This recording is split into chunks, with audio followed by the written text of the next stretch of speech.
Hi everybody, this is the Baseball Head, the amazing, spectacular, terrific, the great one, the people's champion.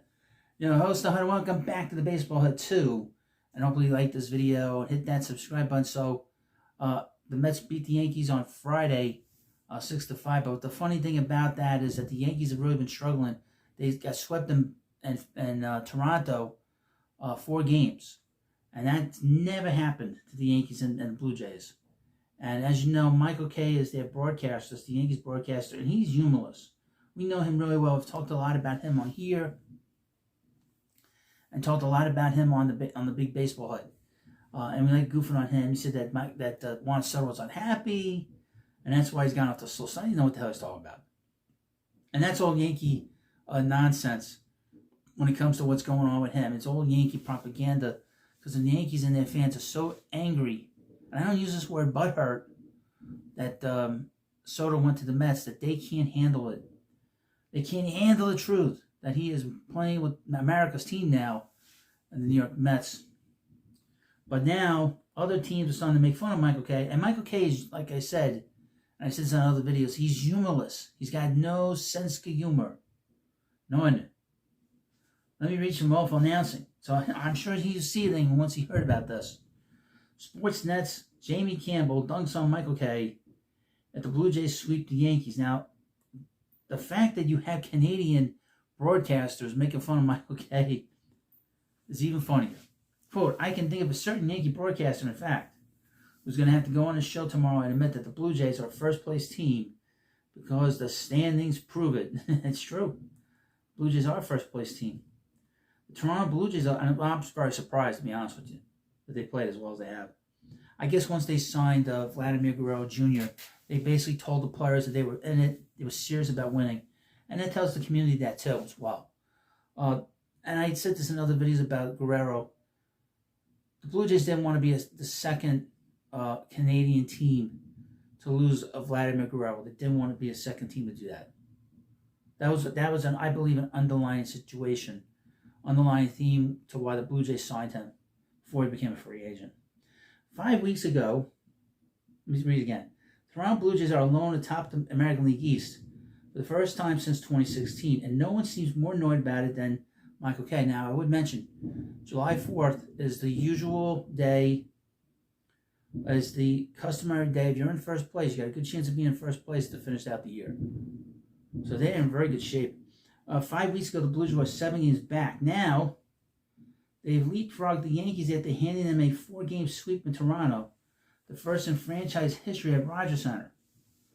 The Bronx Bombers have lost 14 of their last 20, well, make it 15 of their last 21. The Jays, meanwhile, are surging and making sure that those like Kay have a fork handy. I guess they got to eat crow, I suppose. And despite since eating crow, Kay wasn't buying it at the time. On his ESPN New York radio show, he brushed off the idea that the Blue Jays are any close to a first-place team. Quote, the Blue Jays are not a first-place team. I'm sorry, Kate definitively said. If you look at the run differential, the Yankees' run differential is plus 105.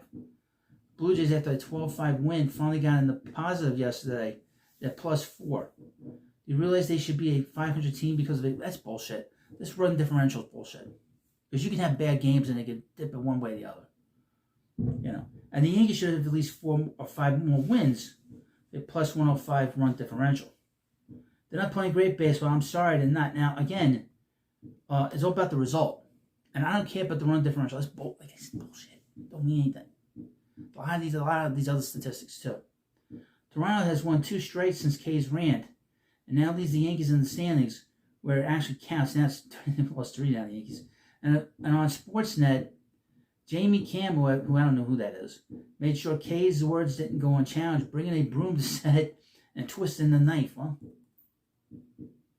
quote, I can think of a certain Yankee broadcaster, in fact, who's going to have to go on his show tomorrow and admit that the Blue Jays are a first-place team because the standings prove it. The Canadian sportscaster quipped. Oh, well. I mean, it's really pretty funny, to be honest with you. The fact that a Canadian is doing this. Turns out there is no stat to explain being swept into second place. And we'll see if Kay goes on air to explain why the second place Yankees somehow aren't a second place team either. That's the thing. Michael Kay, like I said, he He's been with the Yankees. He's been working around the Yankees for 30 plus years. He used to write for the New York Daily News. He used to be the second guy in the radio booth with that broadcaster John Sterling. And now he's been the broadcaster, the main announcer, the main play-by-play guy for the Yankees since 2003. And when the Yankees want to put a message out there, he does it because he works for them. Now, I would mention, when he went after Juan Soto, I had said that he was carrying the water of the New York Yankees. That they were putting out all these horrible stories about Juan, saying that he didn't really want to sign with the Mets, that it was his family's decision. That it was his mother's decision. Well, it's his mother. You know, it was going to make his mother happy, right? But he twisted it to make it seem that he wasn't really in charge of his life. He's not a happy guy. He's pretty happy to me, you know. Especially when he's hitting home runs to left center field off of the May of Patchogue and Marcus Stroman. But the whole thing is that Michael Kay works for the Yankees. So, of course, he's going to put out the message what the Yankees are feeling, what the vibe is with the Yankees. And we don't get this vibe out of Gary Cohen or Howie Rose because Gary's been there so long and he is such a great broadcaster and play-by-play man that he has real gravitas. So when he says something about the Mets, it carries a lot of weight. When he starts complaining about how the team's playing, and he's been saying a lot of stuff this week and last week about how poorly the Mets have played, and people have been taking notice. People have taken notice of it. A lot of people have. I have.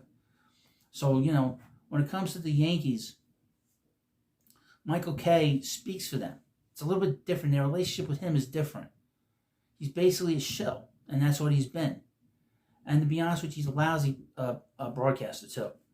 There's a reason why ESPN failed because his show failed. And they failed to hold on to the FM dial.